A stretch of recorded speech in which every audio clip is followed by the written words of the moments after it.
Hello મિત્રો, ગમ્મત સાથે જ્ઞાન ચેનલમાં હું મહિપતસિંહ ગોહિલ આપ સૌનું હાર્દિક સ્વાગત કરું છું. તો આજે આપણે ઘણા ટાઈમ પછી ભેગા થયા છે, ક્યોંકि સાતમ આઠમની રજા હતી એટલે હું ગામડે ગયો હતો, એટલે લેક્ચર થોડાક દિવસ નહોતા આવ્યા, પણ હવે આપણે રેગ્યુલર લેક્ચર આવશે. તો આપણે પ્રોબેશન ઓફિસરની મોક ટેસ્ટ નંબર 5 છે, એમાં આપણે જોવાના છીએ 120 માર્ક રોકડા જે ઝીણવટભર્યા પ્રશ્નો મેં પોતે એનાલિસિસ કરીને કાઢ્યા છે, જે સમાજશાસ્ત્ર, મનોવિજ્ઞાન અને મનોવિજ્ઞાન અને BSW આધારિત રહેશે, બરોબર છે. એટલે મોસ્ટ ઓફલી ઘણા વિદ્યાર્થીઓને એવી કોમેન્ટ આવે છે કે સર BSWના પ્રશ્નો કાઢો, તો આપણી પાસે BSWના પ્રશ્નો પણ છે, બહુ બધા છે, બરોબર. એટલે બધા લેક્ચર થ્રુ તમને છે એ આપવામાં આવશે. આપણો ટાર્ગેટ છે ટોટલ કેટલી મોક ટેસ્ટ લાવવાનો આપણો ટાર્ગેટ છે, મેં તમને કીધું હતું એમ 50 મોક ટેસ્ટ લાવવાનો ટાર્ગેટ છે. પ્લેલિસ્ટમાં બધા જ મેં પ્રોબેશન ઓફિસરના ફોલ્ડર બનાવી દીધેલા છે. જે કોઈ પણ વિદ્યાર્થી મિત્રો ના જોયો તે આજે જ જોઈ લેજો, ત્યાં તમને તમામ ફ્રી લેક્ચરના જોવા મળશે, બરાબર છે. ગણિતના લેક્ચર પણ જોવા મળશે, મેથ્સ રિઝનિંગના, બરાબર છે, એ પણ તમે જોઈ લેજો. તો મિત્રો, જો તમે આપણી ચેનલ પર ફર્સ્ટ ટાઈમ વિઝિટ કરતા હોય, ગમ્મત સાથે જ્ઞાન ચેનલને લાઇક કરી દેજો, શેર કરી દેજો, સબસ્ક્રાઇબ કરી દેજો. જો તમે આપણા ગ્રુપમાં જોડાવા માગતા હોય તો નીચે ડિસ્ક્રિપ્શનમાં ટેલિગ્રામની લિંક આપેલી છે, ત્યાં તમે જોડાઈ શકો છો. ઉપરાંત આપણા ઇન્સ્ટાગ્રામ આઈડીની પણ પેજ આપેલી છે, એને પણ ફોલો કરી દેજો. અને વોટ્સઅપ ગ્રુપની પણ લિંક આપેલી છે અને વોટ્સઅપ ચેનલ પણ છે, બંને સાથે પણ તમે જોડાઈ શકો છો. ટૂંકમાં સોશિયલ મીડિયાના 3 પ્લેટફોર્મ થકી તમે ગમ્મત સાથે જ્ઞાન સાથે જોડાઈ શકો છો. તો ચાલો મિત્રો, આપણે આગળ વધીએ probation officer mock test number 5 તરફ. જોડાયેલા રહેજો.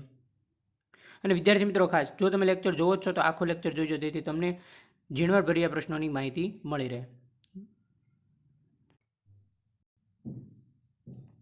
તો જોઈએ મિત્રો કે સમાજશાસ્ત્રના પ્રથમ પ્રાધ્યાપક કોણ હતા. જો આવું તમને પરીક્ષામાં પૂછે તો તમને ખબર હોવી જોઈએ કે સમાજશાસ્ત્રના પ્રથમ પ્રાધ્યાપક હતા ઇમાઇલ દુર્ખેમ. જેમણે મોક ટેસ્ટ નંબર 4 ના જોઈ તે જોઈ લેજો, એમાં ખૂબ જ વિસ્તૃત પ્રશ્નો ઇમાઇલ દુર્ખેમ વિશે આપેલા છે. આવા ઝીણવટભર્યા પ્રશ્નો છે, તમને રીડિંગ કરશો તો પણ તમને ટેક્સ્ટ બુકમાંથી પણ તમને વાંચવાથી પણ મળશે ને, એવા મેં ગોતીને કાઢેલા છે, બરાબર છે. તો સમાજશાસ્ત્રના પ્રથમ પ્રાધ્યાપક કોણ હતા? ઇમાઇલ દુર્ખેમ, જેમણે સમાજશાસ્ત્રનો વૈજ્ઞાનિક પદ્ધતિથી અભ્યાસ કરીને આધુનિક સામાજિક વિજ્ઞાન તરીકે રજૂ કર્યું. જો આમાં બીજો પ્રશ્ન નીકળે, સમાજશાસ્ત્રને આધુનિક સામાજિક વિજ્ઞાન તરીકે કોણે રજૂ કર્યું? મિત્રો, આમાં આપણે સમાજશાસ્ત્ર, મનોવિજ્ઞાન અને BSW 3 પ્રશ્નો છે એ સાંકળી લેવાના છે, બરાબર છે. તો સમાજશાસ્ત્રના પ્રથમ પ્રાધ્યાપક હતા ઇમાઇલ દુર્ખેમ. દુર્ખેમે સમાજશાસ્ત્રનો વૈજ્ઞાનિક પદ્ધતિથી અભ્યાસ કરીને આધુનિક સામાજિક વિજ્ઞાન તરીકે સમાજશાસ્ત્રને રજૂ કર્યું હતું, બરાબર છે. ત્યારબાદ નેક્સ્ટ આગળ વધીએ. સેકન્ડ પ્રશ્ન, અર્થવ્યવસ્થા પર ધર્મનો પ્રભાવ હોય છે, આ વાક્ય કોનું છે? એવું કોણે કીધું કે જે અર્થવ્યવસ્થા છે એના પર ધર્મનો પ્રભાવ હોય છે? મેક્સ વેબરે. ખાસ યાદ રાખજો, અર્થવ્યવસ્થા છે આપણી, એ અર્થવ્યવસ્થા પર ધર્મનો પ્રભાવ હોય છે એવું મેક્સ વેબરે કહ્યું હતું. સત્તાનો ખ્યાલ કોણે રજૂ કર્યો? તો કે મેક્સ વેબર. જો મિત્રો, સત્તાનો ખ્યાલ મેક્સ વેબરે રજૂ કર્યો. નોકરશાહીનો ખ્યાલ કોણે કર્યો? મેક્સ વેબરે કર્યો. આદર્શ પ્રકાર પદ્ધતિનો ખ્યાલ કોણે રજૂ કર્યો? તો કે મેક્સ વેબર.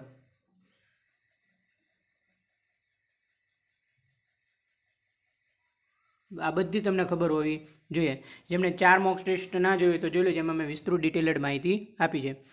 તો અર્થવ્યવસ્થા પર ધર્મનો પ્રભાવ છે મેક્સ વેબરે કીધું. સત્તાનો ખ્યાલ મેક્સ વેબર રજૂ કર્યો. નોકશાહી આદર્શ પ્રકાર મેક્સ વેબર. જો નેતાઓના સમૂહ પર કેવી અસર કરે છે તે જાણવા માટે મેક્સ વેબરે સત્તાનો ખ્યાલ રજૂ કર્યો.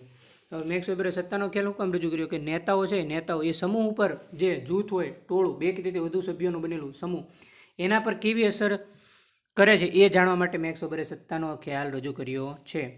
હવે તમને આ ત્રીજો પ્રશ્ન, બરાબર છે. ચોથો પ્રશ્ન આ મેક્સ આવશે, બરાબર, મેજસ નહીં આવે.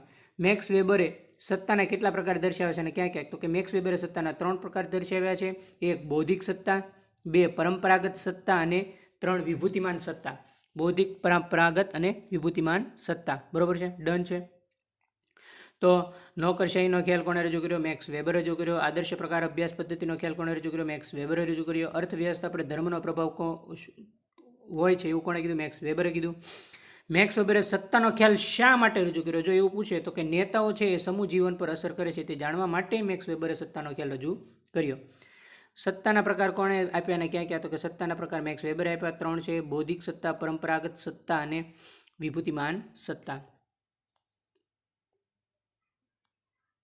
5મો પ્રશ્ન, મેક્સ વેબરે કઈ અભ્યાસ પદ્ધતિના આધારે નોકરશાહીની લાક્ષણિકતા રજૂ કરી? જો મેં તમને આગળ કીધું એમ, નોકરશાહીનો ખ્યાલ તમને પૂછે પરીક્ષામાં કે નોકરશાહીનો ખ્યાલ મેક્સ વેબરે આપ્યો, પણ એને કઈ અભ્યાસ પદ્ધતિ દ્વારા એની લાક્ષણિકતા રજૂ કરી? તો કે આદર્શ પ્રકારની અભ્યાસ પદ્ધતિ દ્વારા મેક્સ વેબરે નોકરશાહીની લાક્ષણિકતા રજૂ કરી છે. છઠ્ઠો પ્રશ્ન, શ્રમજીવી વર્ગના શોષણની સમસ્યા કઈ રીતે ઊભી થઈ? તો કે ઇંગ્લેન્ડમાં થયેલી જે ઔદ્યોગિક ક્રાંતિ છે એના લીધે નવા નવા ઉદ્યોગો સ્થાપવા લાગ્યા અને શ્રમજીવી વર્ગના શોષણની વ્યવસ્થા થઈ. આપણે ઔદ્યોગિક ક્રાંતિ આવી 21મી સદીમાં, બરાબર છે. તો સૌપ્રથમ ક્યાં ઇંગ્લેન્ડમાં થઈ હતી? ક્યાં થઈ હતી? ઇંગ્લેન્ડમાં. આ ઔદ્યોગિક ક્રાંતિના પરિણામે નવા નવા સાધનોનો વિકાસ થયો, બરાબર છે. શ્રમજીવી વર્ગ છે એ બેકાર બનવા લાગ્યો અને એનું શોષણ થવા લાગ્યું, બરાબર છે. એટલે આ ઔદ્યોગિક ક્રાંતિના પરિણામે જે ઇંગ્લેન્ડમાં ઉદ્ભવી એના લીધે શ્રમજીવી વર્ગના શોષણની સમસ્યા ઊભી થઈ, બરાબર છે. હવે આપણને ખબર પડી જાય શોષણ એટલે શું, બરાબર છે. કામ વધારે કરાવવાનું અને વળતર એ પ્રમાણમાં, મહેનતના પ્રમાણમાં પૈસા છે એ બરાબર ચૂકવવામાં ના આવે એટલે શોષણ થયું કહેવાય, બરાબર છે. તો આવું શેના કારણે થયું? ઇંગ્લેન્ડમાં થયું. કારણ કે ઉદ્યોગો આવ્યા, બરાબર છે. એટલે બધા સાધન સામગ્રી આવી, મજૂરીની તો જરૂર જ નથી. જે કામ મજૂરો 3 કલાકમાં કરે ઉદ્યોગોના લીધે, સાધનોના લીધે કલાકમાં થઈ જાય. જો કે આ તો હું તમને ઉદાહરણ આપું છું, એક્ઝામ્પલ, બરાબર. એટલે એમાં મજૂર વર્ગ છે એ વધારે ગરીબ બનવા લાગ્યો, બરાબર છે. ત્યારબાદ આપણે આગળ વધીએ. ત્યારબાદ મિત્રો 7મો પ્રશ્ન, ફ્રાન્સમાં કયા કારણે સામાજિક અવ્યવસ્થાની સ્થિતિ ઊભી થઈ? બરાબર છે. તો મિત્રો તમને ખબર હોવી જોઈએ કે ફ્રાન્સમાં લુઈ રાજાઓની અન્યાયી શાસન વ્યવસ્થા હતી. ફ્રાન્સમાં લુઈ રાજાઓની આ અન્યાયી શાસન વ્યવસ્થાના કારણે ફ્રાન્સમાં સામાજિક અવ્યવસ્થાની સ્થિતિ ઊભી થઈ, બરાબર છે. ફ્રાન્સમાં કોનું શાસન હતું? તમને પરીક્ષામાં પૂછે તો કે ફ્રાન્સમાં લુઈ રાજાઓનું શાસન હતું. એનું શાસન વ્યવસ્થા બરાબર ન હતી, અન્યાય કરતા હતા. એટલે આ શાસન વ્યવસ્થાના કારણે સમાજમાં અવ્યવસ્થા ઊભી થઈ. 8મો પ્રશ્ન, કાર્લ માર્ક્સ વર્ગ સંઘર્ષ વિશે કોમ્યુનિસ્ટ મેનિફેસ્ટોમાં લખ્યું નહોતું. વર્ગ સંઘર્ષ આવે એટલે તમારે કાર્લ માર્ક્સને પકડી લેવાના, બરાબર. વર્ગ સંઘર્ષ શબ્દ સાથે કાર્લ માર્ક્સ સંકળાયેલા છે. એમણે શું કીધું કે વર્ગ સંઘર્ષ એ સતત ચાલતી પ્રક્રિયા છે. માનવ સમાજનો આજ સુધીની હિસ્ટ્રી છે, વર્ગ સંઘર્ષનો જ ઇતિહાસ રહેલો છે. માનવ છે એના સમાજમાં સંઘર્ષ છે, એ સંઘર્ષ ભરેલું માનવીનું જીવન છે. વર્ગ સંઘર્ષ એ સતત ચાલતી પ્રક્રિયા છે. એની આજ સુધીની હિસ્ટ્રી છે કે માનવ સમાજનો આજ સુધીનો ઇતિહાસ એવો છે કે તે વર્ગ સંઘર્ષનો ઇતિહાસ છે. આવું કાર્લ માર્ક્સે કીધું, પણ કેમાં? કોમ્યુનિસ્ટ મેનિફેસ્ટોમાં, બરાબર છે. ઓકે, કેમાં કીધું? કોમ્યુનિસ્ટ મેનિફેસ્ટોમાં કીધું. ત્યારબાદ આગળ, મૂડીવાદી સમાજ વ્યવસ્થાની આકરી ટીકા કોણે કરી? Karl Marx. તમને પરીક્ષામાં પૂછે કે મૂડીવાદી સમાજ વ્યવસ્થાની આકરી ટીકા કોણે કરી? તો કે કાર્લ માર્ક્સ, બરાબર છે. આ તમે કોમેન્ટ કરી દીજો તો એમ, બરાબર છે, આવી ગયું છે. કે એને દાસ કેપિટલ નામના પુસ્તકમાં એવું કીધું, જો હું તમને સમજાવી દઉં, બરાબર છે, કે સમાજમાં 2 વર્ગ છે. એક આધુનિક મૂડીવાદ, એક વર્ગ જેની પાસે ઉત્પાદનના સાધનોની માલિકી છે, અને બીજો વર્ગ એની પાસે શ્રમ છે, બરાબર છે. એટલે શ્રમજીવીઓ છે એ પોતાનો શ્રમ મૂડીપતિને વેચે છે, પરિણામે શ્રમજીવીઓનું શોષણ થાય છે. અને એનાથી કાર્લ માર્ક્સે મૂડીવાદી સમાજ વ્યવસ્થાની આકરી ટીકા કરી છે. આપણે આગળ જોઈ ગયા તેમ કે સમાજમાં 2 વર્ગ છે. એક તો મૂડીવાદી કે જેમની પાસે ઉત્પાદનના સાધનોની માલિકી છે. શ્રમજીવીઓના શોષણની શરૂઆત ઇંગ્લેન્ડમાં ઔદ્યોગિક ક્રાંતિના પરિણામે થઈ. એના લીધે સમાજમાં 2 વર્ગ ઉદ્ભવ્યા. એક ઉત્પાદનના સાધનોની માલિકી ધરાવતો મૂડીવાદી સમાજ અને બીજો શ્રમજીવીઓનો વર્ગ, બરાબર છે, કે જેઓ પોતાનો શ્રમ મૂડીપતિઓને વેચે છે. એના લીધે શ્રમજીવીઓનું શોષણ થાય છે. આથી કાર્લ માર્ક્સે એવું કીધું કે આ જે મૂડીવાદી સમાજ વ્યવસ્થા છે એ નાબૂદ કરવી જોઈએ અને નાબૂદ કરીને વર્ગહીન સમાજ વ્યવસ્થાની સ્થાપના કરવી જોઈએ. બધા સમાન છે, એક જ છે. કોઈ પૈસાવાળો નહીં, કોઈ અમીર નહીં, કોઈ ગરીબ નહીં, એમ. એવું કોણે કીધું? કાર્લ માર્ક્સે કીધું. 10મો પ્રશ્ન, કયા સમાજશાસ્ત્રીએ સમાજશાસ્ત્રના વિષય વસ્તુને સામાજિક સંબંધોનું ગુંથન કીધું છે? તો મિત્રો અહીંયા આવશે મેકાઇવર અને પેજ આવશે, બરાબર. થોડીક ટાઈપો એરર છે, જોઈ લેજો. કે સમાજશાસ્ત્રના વિષય વસ્તુને સામાજિક સંબંધોનું ગુંફન છે એવું મેકાઇવર અને પેજ નામના સમાજશાસ્ત્રીએ કીધું છે. હવે મિત્રો આવ્યા મનોવિજ્ઞાનના પ્રશ્નો.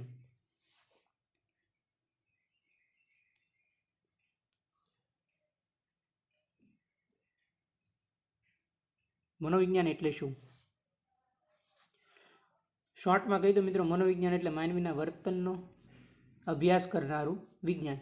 એમાં એનું બાહ્ય વર્તન આવે, આંતરિક વર્તન આવે, શારીરિક વર્તન આવે, માનસિક વર્તન આવે, બરાબર છે. મનોવિજ્ઞાન એ માનવીના બાહ્ય, આંતરિક, શારીરિક અને માનસિક વર્તનનો અભ્યાસ કરતું વિજ્ઞાન છે. 12મો પ્રશ્ન, વિજ્ઞાનના લક્ષણો જણાવો. પુનરાવર્તન, પરિવર્તન, નિયંત્રણ અને વસ્તુલક્ષિતા એ વિજ્ઞાનના લક્ષણો છે. પુનરાવર્તન, પરિવર્તન, નિયંત્રણ અને વસ્તુલક્ષિતા એ વિજ્ઞાનના લક્ષણો છે. નીચે તમને પરીક્ષામાં પૂછ્યું કે નીચેનામાંથી કયું મનોવિજ્ઞાનનું ધ્યેય નથી, તો તમને આ ખબર હોવી જોઈએ કે વર્ણન, સ્પષ્ટીકરણ, આગાહી અને નિયંત્રણ એ મનોવિજ્ઞાનના 4 મુખ્યત્વે ધ્યેયો છે. વર્ણન, સ્પષ્ટીકરણ, આગાહી, નિયંત્રણ. વર્ણન હજી બોલું છો તમને યાદ રહે છે એટલે સ્પષ્ટીકરણ, આગાહી, નિયંત્રણ એ મનોવિજ્ઞાનના મુખ્યત્વે 4 ધ્યેયો છે. બરાબર છે. આ 4 ખબર હોય તો ખબર પડી જાય કે ત્રીજું કયું નથી. બરાબર. મોસ્ટ આઈએમપી પ્રશ્ન 2 વાર બોલ્યો છે. બરાબર, એટલે સમજી જજો. મનોવિજ્ઞાનની સૌપ્રથમ શાળા કોણે સ્થાપી અને ક્યાં સ્થાપી? ઈસવીસન 1879 વિલ્હેમ વુન્ટે જર્મનીના લીજિંગ શહેરમાં મનોવિજ્ઞાનની સૌપ્રથમ શાળા સ્થાપી. મનોવિજ્ઞાનના પિતા કોણ છે? વિલ્હેમ વુન્ટ. સમાજશાસ્ત્રના પિતા કોણ છે? એની કોમેન્ટ કરવાની છે. બરોબર, બધાએ કોમેન્ટ કરવાની છે. જેટલા લેક્ચર આખો જોવો છે ને એ કોમેન્ટ કરજો. બરોબર. મનોવિજ્ઞાનની સૌપ્રથમ શાળા વિલિયમ મૂન્ટે જર્મનીના લીજિંગ શહેરમાં 1879 સ્થાપિત હતી. મનોવિજ્ઞાનના પિતા વિલિયમ મૂન્ટે સમષ્ટિવાદે શેના પર ભાર મૂક્યો? તો કે મનની રચનાના સ્થાને પ્રત્યક્ષકૃત અનુભવના સંગઠન પર સમષ્ટિવાદે ભાર મૂક્યો. સમષ્ટિવાદી અનુભવનું સંગઠન છે ને એના પર ભાર મૂક્યો મનની રચનાના સ્થાને.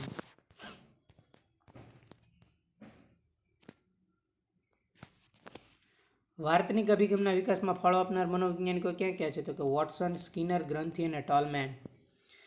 આ જે વાર્તનિક અભિગમ છે એના વિકાસ કોણે કર્યો હતો? એમાં મહત્વનો ફાળો આમનો હતો. વોટસન, જે.બી. વોટસન કે ને, સ્કિનર, ગ્રંથિ અને ટોલમેન. બરાબર છે. વિકાસમત મનોવિજ્ઞાનના ક્યાં સુધીના વિકાસને આવરી લે છે? વ્યક્તિના જન્મ પહેલાંની ગર્ભવ્યવસ્થાથી શરૂ કરીને વૃદ્ધાવસ્થા સુધીના વિકાસને. વિકાસમત જો અમે શું કીધું, વાર્તનિક અભિગમમાં ફાળો પૂછે તો આ 4 મનોવૈજ્ઞાનિક તમારે યાદ રાખવાના. એ તમને પરીક્ષામાં કઈ રીતે પૂછી શકે? પરીક્ષામાં તમને એમ રીતે પૂછી શકે કે વાર્તનિક અભિગમમાં ફાળો આપનાર મનોવૈજ્ઞાનિકો પૈકી નીચેનામાંથી કયો એક મનોવૈજ્ઞાનિક છે? તો તમને બીજા 3 અહીંયા આપ્યા હોય અને આમાંથી એક નામ આપ્યું હોય. બરાબર છે. વોટસન, સ્કિનર, ગ્રંથિ અને ટોલમેન. આ 4 તમને ખબર હોય તો ખબર તમે ફાઇન્ડ આરામથી કરી શકો. વિકાસમત મનોવિજ્ઞાન છે ક્યાં સુધીના વિકાસને આવરી લે? તો વ્યક્તિના જન્મ પહેલાંની ગર્ભાવસ્થાથી શરૂ કરીને વૃદ્ધાવસ્થા સુધીના વિકાસને છે. વિચાર કરો, જ્યારે માનવીનો જન્મ ન થયો હતો અને ગર્ભાવસ્થાથી શરૂ કરીને માણસ વૃદ્ધ થાય ને ત્યાં સુધીના વિકાસને છે વિકાસમત મનોવિજ્ઞાન છે એ આવરી લે છે. ચિકિત્સા મનોવિજ્ઞાનમાં નિષ્ણાત તરીકે કોણ કાર્ય કરી શકે?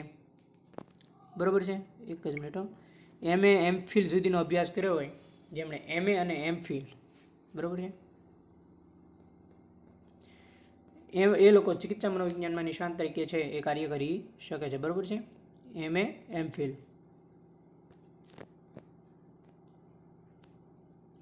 20મો પ્રશ્ન. ક્યાં મનોવૈજ્ઞાનિકે બોધાત્મક વિકાસનો સ્વિચ મનોવૈજ્ઞાનિક જીન પિયાજે? મોસ્ટ આઈએમપી પૂછો. બરાબર.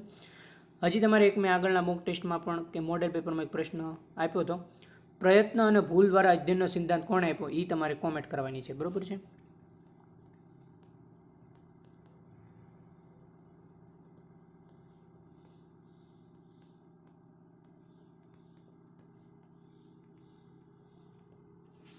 આ સિદ્ધાંત કોણે આપ્યો એ તમારે કોમેન્ટ કરવાની છે. ફાસ્ટ બધાએ કોમેન્ટ કરવાની છે. ટોટલ વ્યક્તિ જેટલા પ્રોબેશન ઓફિસરની તૈયારી કરી છે અને બધાએ કોમેન્ટ કરવાની છે. બરાબર છે. પ્રયત્ન અને ભૂલ દ્વારા શિક્ષણનો સિદ્ધાંત. જો હું આખું બોલું છું કે અધ્યયન, પ્રયત્ન અને ભૂલ દ્વારા અધ્યયન, પ્રયત્ન અને ભૂલ દ્વારા શિક્ષણનો સિદ્ધાંત ક્યાં મનોવૈજ્ઞાનિકે આપ્યો છે? બરાબર છે. અને બોધાત્મક વિકાસ આવે તો તમે જીન પિયાજે યાદ રાખવાનું. નૈતિક વિકાસનો સિદ્ધાંત કોણે આપ્યો? તો કે કોલબર્ગ નામના મનોવૈજ્ઞાનિકે નૈતિક વિકાસનો સિદ્ધાંત આપ્યો છે.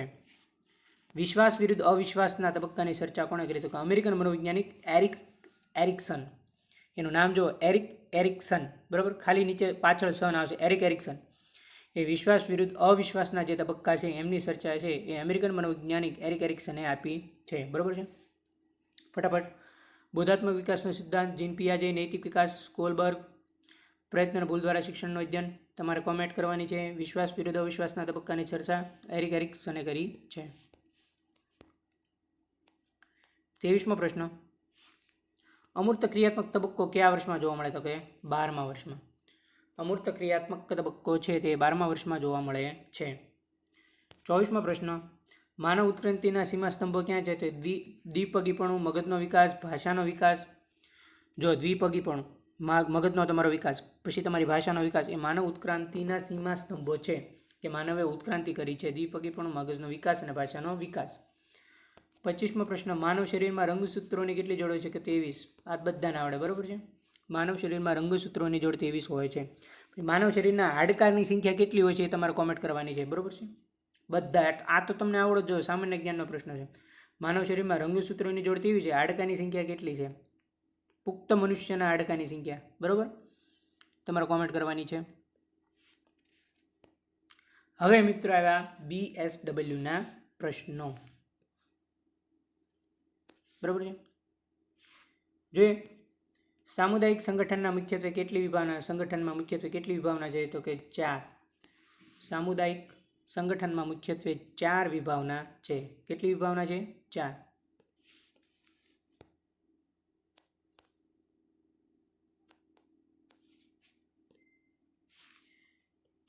સામુદાયિક વિકાસ એક એવી પ્રક્રિયા છે જેના દ્વારા લોકોને પોતાના પ્રયત્નો સરકારની સત્તા સાથે જોડાય છે. આ વ્યાખ્યા કોણે આપી? જો સામુદાયિક વિકાસ છે એક એવી પ્રક્રિયા છે કે જેના દ્વારા લોકોનો પોતાના પ્રયત્નો સરકારની સત્તા સાથે જોડાય છે, એવું કીધું છે. તો કે UN, બરાબર છે.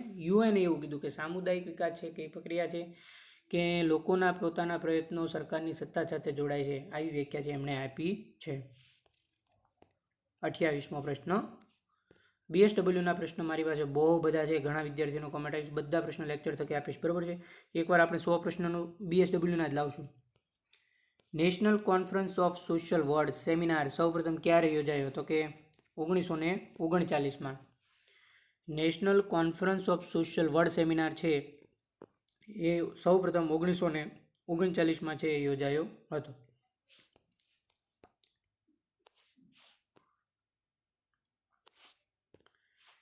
ભારતમાં સામુદાયિક વિકાસની પદ્ધતિની શરૂઆત ક્યારે થઈ? તો કે 1952માં ભારતમાં સામુદાયિક વિકાસ પદ્ધતિની શરૂઆત થઈ. ક્યારે થઈ? તો કે 1952માં.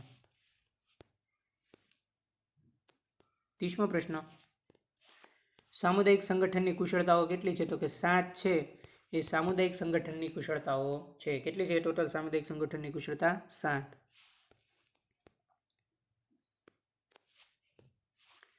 સમુદાયની જીવનશૈલી અને પૂર્વગ્રહ રાખ્યા વિના સમુદાયને સ્વીકારી સામુદાયિક સંગઠન ક્યાં સિદ્ધાંત પ્રમાણે કાર્ય કરે છે? સ્વીકૃતિ.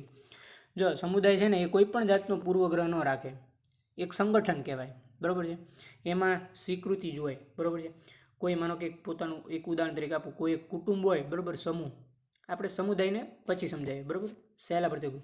તો કુટુંબમાં કોઈ પણ 2 ભાઈઓ હોય, એના વચ્ચે જો કોઈ મતભેદ ઊભો થાય તો એ મતભેદ શોર્ટ ટાઈમ પૂરતો હોય છે, પછી એને લેટ ગો કરે છે અને એને સ્વીકાર કરે છે. બીજી એક બાબત, બરાબર છે, એના પ્રત્યે મતભેદ છે એ બહુ આગળ વધતો નથી, કેમ કે એનામાં કૌટુંબિક ભાવના હોય છે, લાગણી હોય છે, કોઈ પણ જાતનો પૂર્વગ્રહ એટલે હું કે આમ પોતાના વિશે પેલી દ્વેષ ભાવના એમ કે ને પૂર્વગ્રહ એમ કે આ તો આવો છે તેવો છે, એવો કોઈ પણ જાતનો પૂર્વગ્રહ નહીં, બરાબર છે. સ્વીકૃતિ જ છે એ સમુદાયની જીવનશૈલી છે.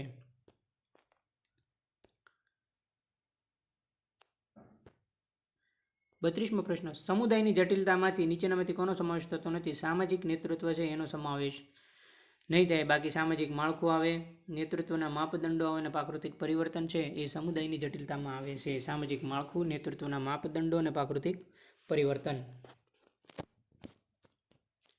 33મો પ્રશ્ન, અસ્પૃશ્યતા નિવારણ કાયદો ક્યારે અમલમાં આવ્યો? તો કે 1965માં છે એ અસ્પૃશ્યતા નિવારણ કાયદો છે એ 1965માં છે એ અમલમાં આવ્યો. 34મો પ્રશ્ન, COSની સ્થાપના ક્યાં શહેરમાં થઈ? તો કે બફેલો, બરાબર છે. બફેલો તમને બધાને યાદ રહી જાય છે, બરાબર, પણ એ એક શહેર છે, બરાબર, બફેલો. એટલે COSની સ્થાપના છે એ બફેલો શહેરમાં થઈ હતી. અને મોક ટેસ્ટ નંબર 5નો આખરી પ્રશ્ન, સામુદાયિક સંગઠનના પદ્ધતિના કુલ કેટલા સિદ્ધાંતો છે? તો કે સામુદાયિક સંગઠન પદ્ધતિના ટોટલ 12 સિદ્ધાંતો છે. તો મિત્રો આ હતી આપણી મોક ટેસ્ટ નંબર 5. જો તમને સારી લાગી હોય તો લાઇક, શેર અને સબસ્ક્રાઈબ અને કોમેન્ટ જરૂર કરી દેજો. અને આપણા ગ્રુપમાં ના જોડાવાના હોય તો જોડાઈ જજો. બધા મિત્રો લેક્ચર કેવો લાગ્યો એ કોમેન્ટ જરૂર કરજો. બરાબર, મળીએ મિત્રો નેક્સ્ટ લેક્ચરમાં મોક ટેસ્ટ નંબર 6 સાથે, જેમાં માત્ર ને માત્ર BSW ના પ્રશ્નો હશે. બરાબર છે. થેન્ક યુ મિત્રો, આભાર.